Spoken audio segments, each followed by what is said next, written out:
વિદ્યાર્થી મિત્રો, ફરીથી આપણે જોઈએ આજની મહત્વની ઘટનાઓ. 14મી સપ્ટેમ્બર, રવિવાર. નંબર 1 પર છે, નેપાળના ભૂતપૂર્વ મુખ્ય ન્યાયાધીશ સુશીલા કાર્કીએ વચગાળાના વડાપ્રધાન તરીકે શપથ લીધા છે. તાજેતરના વિરોધ અને પ્રધાનમંત્રી ઓલીના રાજીનામા પછી જનરલ જી ચળવળ સાથે સંકળાયેલા યુવાનોએ તેમને નેતા તરીકે પસંદ કર્યા છે.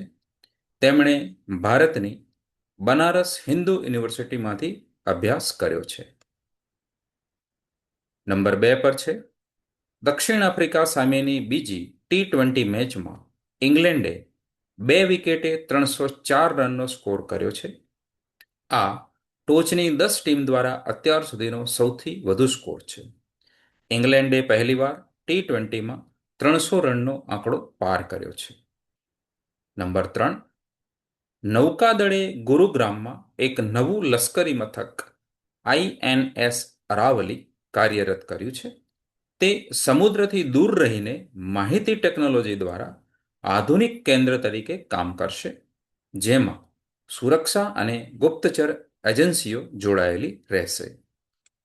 નંબર 4 પર છે, ASK private wealth Hurun India unicorn અને ફ્યુચર યુનિકોર્ન અનુસાર ઝેરોધા ભારતનું સૌથી મૂલ્યવાન યુનિકોર્ન સ્ટાર્ટઅપ બન્યું છે. તેનું મૂલ્ય $8.2 બિલિયન છે. આ પછી રેઝરપે, લેન્સકાર્ટ, ગ્રો, ઝેપ્ટો અને અન્ય છે.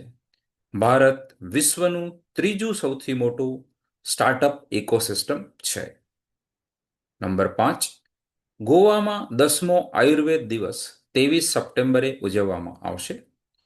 તેની થીમ લોકો અને ગ્રહ માટે આયુર્વેદ છે. પ્રથમ વખત આયુર્વેદ દિવસ એક નિશ્ચિત તારીખે ઉજવવામાં આવશે. આ અગાઉ તે ધન્વંતરી જયંતિ પર મનાવવામાં આવતો હતો.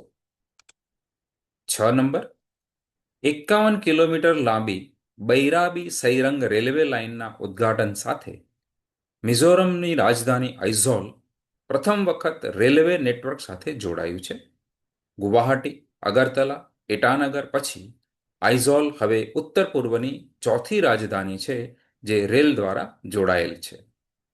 નંબર 7, પ્રેમ પ્રસાદ એન એ એરપોર્ટ ઓથોરિટી AAIના પશ્ચિમ ક્ષેત્રના પ્રાદેશિક કાર્યકારી નિયામક તરીકે કાર્યકાર સંભાળ્યો છે.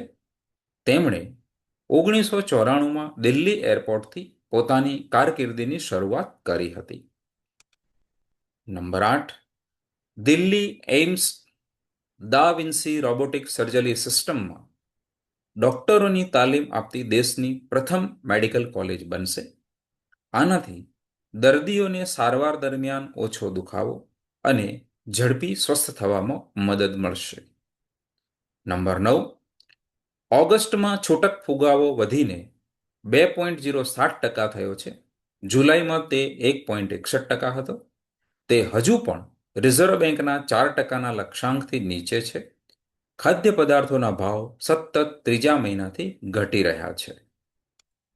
નંબર 10, ભારતે UN જનરલ એસેમ્બલીમાં પેલેસ્ટાઇન મુદ્દા પર 2 રાષ્ટ્ર ઉકેલ માટેના પ્રસ્તાવને સમર્થન આપ્યું છે. ન્યૂયોર્ક ઘોષણા નામના આ પ્રસ્તાવ પક્ષમાં 142 દેશો હતા અને તેની વિરુદ્ધ 10 દેશો હતા.